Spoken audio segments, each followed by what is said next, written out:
On retourne chez notre prophète Zacharie, troisième et dernière étape. Cette fois-ci, les visions vont prendre de l'ampleur. Vous vous souvenez de ce que je vous avais dit? 8 premières visions inaugurales qui parlaient de Zorobabel et de Josué pour leur promettre une restauration future. Ensuite, 2 chapitres de transition sur cette question du jeûne.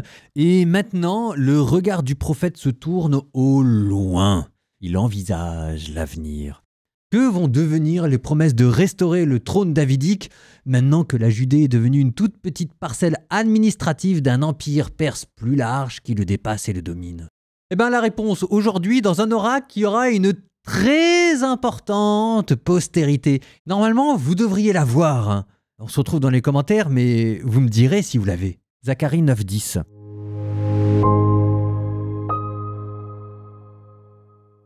Proclamation. Parole du Seigneur au pays de Hadrach et de Damas, son repos, car le Seigneur a les yeux sur les hommes et sur toutes les tribus d'Israël. Il en sera de même pour Hamath, qui en fera partie, ainsi que pour Tyr et Sidon, parce qu'elle est très habile. Tyr s'est construit une forteresse, amoncelant l'argent comme de la poussière et l'or comme la boue des rues.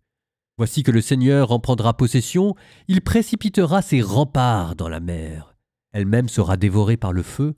Ascalon le verra et sera épouvanté, et Gaza, qui se tordra de douleur, Écron aussi, car son appui s'est couvert de honte. Le roi disparaîtra de Gaza, Ascalon n'aura plus d'habitants, et un bâtard habitera dans Ashdod. Je supprimerai l'orgueil du Philistin, j'ôterai de sa bouche le sang qu'il boit, et de ses dents les horreurs qu'il mange. Il sera lui aussi un reste pour notre Dieu. Il sera comme un familier en Juda, Écron sera pareil aux Jébuséens. Auprès de ma maison, je camperai comme une garde contre ceux qui vont et qui viennent, plus personne pour venir l'opprimer, maintenant que je l'ai vu de mes yeux. Exulte de toutes tes forces, fille de Sion, pousse des cris de joie, fille de Jérusalem. Voici ton roi qui vient à toi, il est juste et victorieux, pauvre et monté sur un âne, un ânon, le petit d'une ânesse. Ce roi fera disparaître d'Éphraïm les chars de guerre et de Jérusalem les chevaux de combat. Il brisera l'arc de guerre et il proclamera la paix aux nations. Sa domination s'étendra d'une mer à l'autre et de l'Euphrate à l'autre bout du pays. Quant à toi, par le sang de ton alliance, je fais sortir tes captifs de la citerne sans eau. Revenez à la place forte, captifs pleins d'espérance. Aujourd'hui même, je l'affirme, je te rendrai au double. Car j'ai tendu mon arc, c'est Juda. Je le garnis d'une flèche, c'est Éphraïm. Je vais exciter tes fils au sillon contre les fils des Grecs. Je ferai de toi une épée de héros. Alors le Seigneur apparaîtra au-dessus d'eux, et sa flèche jaillira comme l'éclair. Le Seigneur Dieu sonnera du cor, il s'avancera dans les ouragans du midi.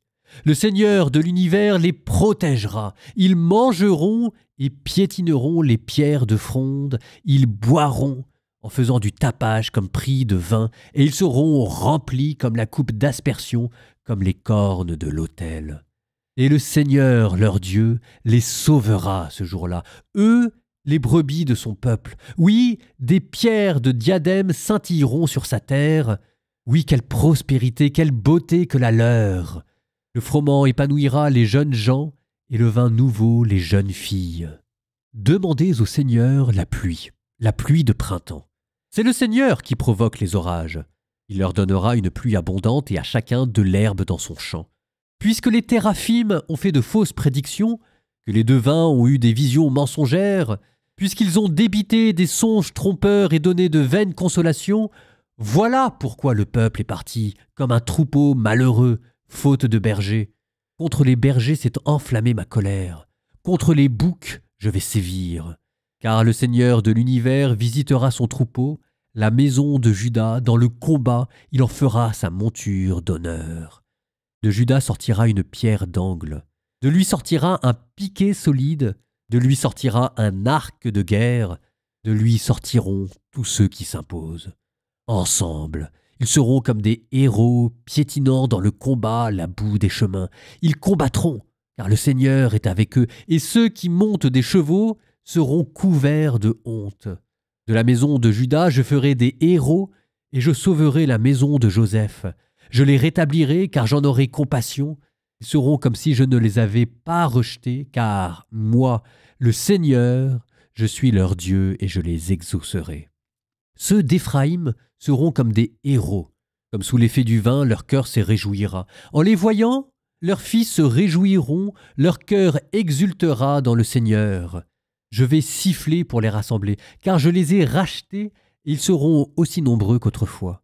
Je les ai disséminés parmi les nations, mais au loin, ils se souviendront de moi. Ils vivront avec leurs fils et ils reviendront. Je les ramènerai de la terre d'Égypte et d'Assour, je les rassemblerai.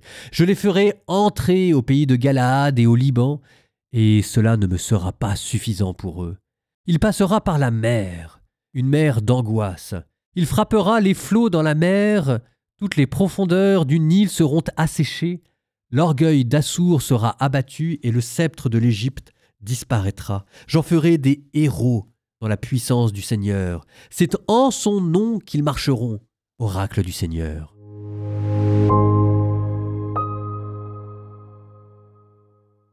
Alors, je vous avais parlé d'une prophétie qui allait avoir une immense postérité. Est-ce que vous l'avez trouvé? Bah, quand même! C'était 9-9. Exulte de toutes tes forces, fille de Sion, pousse des cris de joie, fille de Jérusalem. Voici ton roi qui vient à toi, il est juste et victorieux, pauvre, et monté sur un âne, un ânon, le petit d'une ânesse.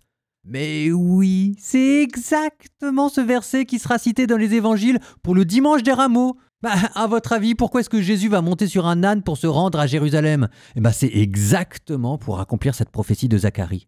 Donc, un roi pauvre est monté sur un âne, non pas sur un cheval, qui était le symbole de l'armée, d'une puissance militaire, ce qui avait déjà été plus ou moins préparé dans les visions précédentes. Souvenez-vous, le dernier oracle où Dieu a prédit qu'il y aurait une guerre armée humaine, où Dieu allait donner à l'armée juive la victoire, ça fait longtemps qu'on n'en a pas entendu. Et là, vous le retrouviez encore, ce thème de ce roi qui n'a pas d'armée. C'était au début du chapitre, avec un oracle contre Écron, Tyr, Sidon. Ça reprend d'anciennes prophéties d'Ézéchiel qui d'ailleurs s'étaient pas encore réalisées, donc on les reprend. Et cette fois-ci, on vous dit que c'est Dieu qui va faire la guerre, ni les hommes et encore moins un roi juif. Si Dieu décharge le roi de Jérusalem de devoir faire la guerre et d'avoir à protéger militairement son pays, on peut faire évoluer cette figure. D'autant plus que dans le contexte de l'Empire perse, ça prend tout son sens parce qu'après tout, normalement, c'est à l'Empire perse de jouer les gendarmes régionaux. Bon, je reviens à ma figure de ce roi humble et victorieux monté sur un âne, le petit d'une ânesse. On a l'impression que pour Zacharie, c'est une manière de condenser sur cette figure royale pas mal de prophéties qu'on avait déjà eues par ailleurs. Par exemple, on avait vu Isaïe chapitre 9, un enfant nous est né, prince de la paix. Bon, ici, on vous montre un roi pacifique. On avait encore Jérémie 23,5. Je susciterai à David un germe juste, il régnera en roi, il prospérera. Et là, on vous dit que ce roi est juste et victorieux. Mais en même temps, on vous dit qu'il est pauvre, ce qui le rapproche de Isaïe 53, le chant du serviteur. Il n'avait ni éclat ni beauté. On le met sur un âne, qui était le symbole royal. C'était quand même la monture que David avait utilisée pour se rendre à Jérusalem. Et puis derrière lui, il y a encore l'idée d'une royauté universelle, l'idée messianique que le roi d'Israël va apporter la paix non seulement pour le peuple élu, mais aux nations entières. Ça c'est Isaïe chapitre 2, ils forgeront leurs épées en soc de charrue. Puis l'idée aussi d'une royauté universelle, psaume 72, qu'il domine de la mer à la mer, ça c'est de l'Euphrate à la Méditerranée, tous les rois se prosterneront devant lui. Donc si vous voulez, cette vision d'un roi humble et victorieux monté sur un ânon, c'est une prophétie particulièrement puissante, parce qu'elle arrive à concentrer sur elle énormément de prophéties messianiques qui avaient été développées jusqu'à présent. Et c'est là où elle est puissante, cette prophétie, c'est qu'elle arrive à le dire d'une manière parfaitement claire. Avec cette image de l'ânon, il n'y a plus aucune ambiguïté. C'est là qu'on comprend aussi pourquoi est-ce que Dieu n'arrêtait pas de dire à David « C'est pas toi qui me construis mon temple parce que tu es parti à la guerre », comme s'il y avait une sorte de regret. C'est parce que le rêve que Dieu avait voulu mettre au cœur de la royauté messianique, c'était ce roi pacifique. Alors, ça tombe pas mal que ça vienne en ce moment. Parce que si jamais vous regardez dans le contexte dans lequel on est en ce moment, il y avait un prétendant au trône, Zorobabel, et on a vu comment est-ce que Zorobabel, il avait disparu dans les limbes de l'histoire. On ne sait pas ce qu'il est devenu. La famille davidique va à nouveau prendre le chemin de l'exil. cette fois-ci plus à Babylone, mais elle va quitter, nous dit la tradition, Jérusalem pour s'installer dans une campagne à Nazareth, sans trop savoir ce qu'elle allait devenir. Si vous remettez les deux ensemble, ça marche assez bien, parce que la tendance naturelle des gens, c'est de vouloir avoir un roi qui va rassurer, qui va faire la guerre, qui va aller en campagne. Et c'est pas ce que Dieu veut, c'est pas le type de roi que lui a en tête. Enfin, même dans le livre des Chroniques, vous avez vu comment est-ce qu'on n'a pas arrêté de déplacer la figure royale pour la rapprocher du grand prêtre, du pape. Et moi, je me dis quoi ? Je me dis qu'il fallait peut-être ça, il fallait peut-être que Zorobabel et sa descendance n'aient pas accès au trône et soient relégués dans la pénombre de l'oubli pour permettre une évolution de la fonction royale, pour qu'ils comprennent, pour que la famille de David abandonne ses rêves de grandeur à la manière des hommes. C'est comme si Dieu leur imposait une double peine, un double exil, parce qu'il en attend tellement d'eux qu'il faut qu'on soit bien sûr qu'ils comprennent ce qu'on attend d'eux. Ce qui fait que quand Jésus arrivera après 4-5 siècles, ils auront eu le temps, les fils de David, de méditer sur cette prophétie d'un roi humble et victorieux monté sur un ânon. Jésus naîtra dans une famille qui a perdu l'habitude du pouvoir et de la domination militaire. C'est un autre type de royauté qui aura été proposé et intégré, et c'est celui-là que Jésus reprendra. Au nom du Père et du Fils et du Saint-Esprit, Amen. Seigneur, donne-moi de régner par la douceur. Donne-moi de régner par l'humilité. Donne-moi de monter sur mon âne dans le labeur de la vie quotidienne, en travaillant pour le bien de ma maison, en travaillant pour mes proches, sans vouloir régner par des grands coups d'éclat, mais simplement en ayant le soin de ceux qui me sont confiés, Seigneur. Donne-moi cette royauté-là, Seigneur. Je prie aussi, pour vous, pour que vous soyez aussi ce roi victorieux, pour que toutes les personnes qui vous sont confiées puissent trouver en vous un refuge, un asile et une protection, qu'elles puissent trouver en vous les conseils pour vivre au jour le jour, qu'elles puissent trouver en vous une assistance matérielle et financière, que vous puissiez les réconforter par votre présence et que votre sceptre royal, là où vous serez dans votre famille ou en entreprise, soit votre bonté.